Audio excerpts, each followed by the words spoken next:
परिवर्तन की चाह रखने वालों को प्रणाम।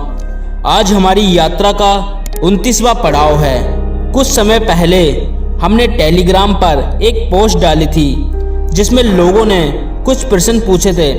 उन सभी प्रश्नों में से हमने कुछ प्रश्न लिए हैं। तो पहला सवाल ऑफिशियल अकाउंट यूजर ने पूछा है, आज 4 बजे उठकर फिर 6 बजे सो गया, फिर 7 बजे नाइट फेल हो गया, इसका क्या कारण है? सबसे पहले इसका कारण एक यह भी हो सकता है कि आपकी नींद पूरी ना हुई हो।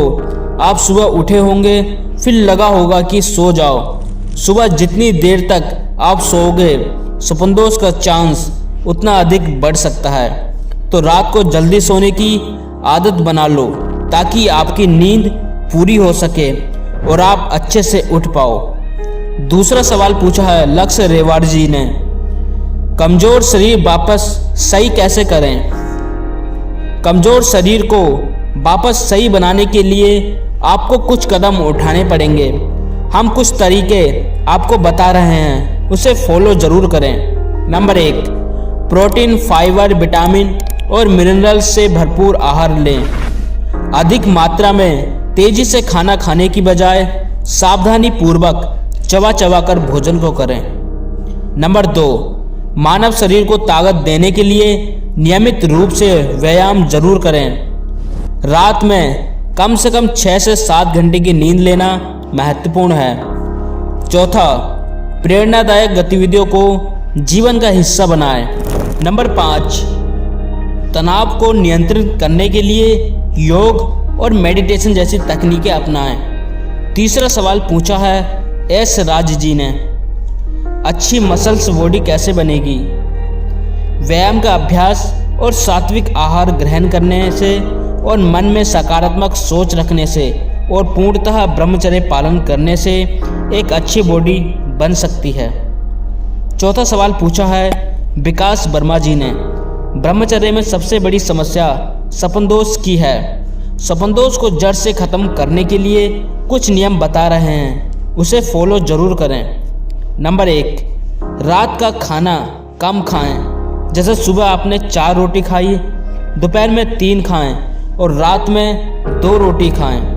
नंबर 2, खाना खाने के बाद तुरंत पानी कभी ना पिएं। इससे पेट में विकार पैदा हो सकता है और कब्ज बन सकती है और इससे भी वीर्य पर दबाव पड़ता है। वीर्य शरीर से किसी न किसी माध्यम से निकल जाता है। नंबर 3, रात में सोते समय कोई धार्मिक भजन सुने या धार्मिक पुस्तकें पढ़ें। नंबर 4, रात में ब्रह्मचर्य आसन भी आप कर सकते हैं। नंबर 5, सुबह जल्दी ब्रह्म मुहूर्त में उठने की आदत डालें क्योंकि 3 से 5 के बीच में ही सपनदोष सबसे ज़्यादा होता है।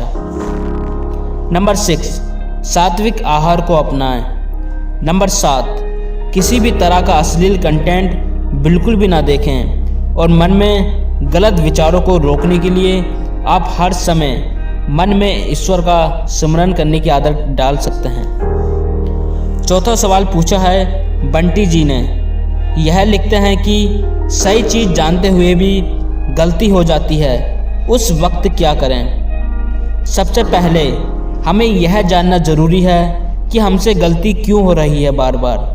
कुछ लोग ऐसे भी हैं जो सारा दिन सोचते हैं कि मेरा ब्रह्मचर्य नष्ट ना हो जाए, लेकिन कभी गलती से हो भी गया तो उस समय उस परिस्थिति में उसे डबल नुकसान हो जाएगा क्योंकि उसने मन में यह विचार बैठा लिया कि वीर्यनाश से शरीर खत्म हो जाएगा।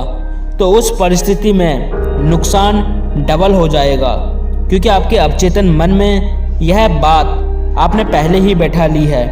तो गलती को सबसे पहले पहचानो, तभी उसका समाधान आपको मिल सकता है। अगला प्रश्न सत्यम वर्मा जी ने पूछा है, सवाल थोड़ा लंबा है, आप वीडियो पॉज करके पढ़ सकते हैं। देखिए, गुरु बनाने के लिए दीक्षा लेनी पड़ती है, लेकिन आप वैसे भी गुरु मानते हैं तो कोई दिक्कत नहीं है, लेकिन आप उनके आदर्शों को अपने जीवन में धारण कीजिए, तभी आपका जीवन सार्थक हो पाएगा। दूसरे सवाल का जवाब भी दे देता हूँ कि योग प्राणायाम जरूरी है, इससे प्राण शक्ति बढ़ती है, लेकिन किसी कारणवश आप ये नहीं कर पा रहे हैं तो आप व्यायाम भी कर सकते हैं और ईश्वर चिंतन ब्रह्मचर्य में अत्यंत जरूरी है। हम हर सप्ताह में टेलीग्राम पर कुछ प्रश्न किया करेंगे। अगर आपको भी कुछ पूछना हो तो टेलीग्राम से जुड़ जाएं। परिवर्तन अब दूर नहीं।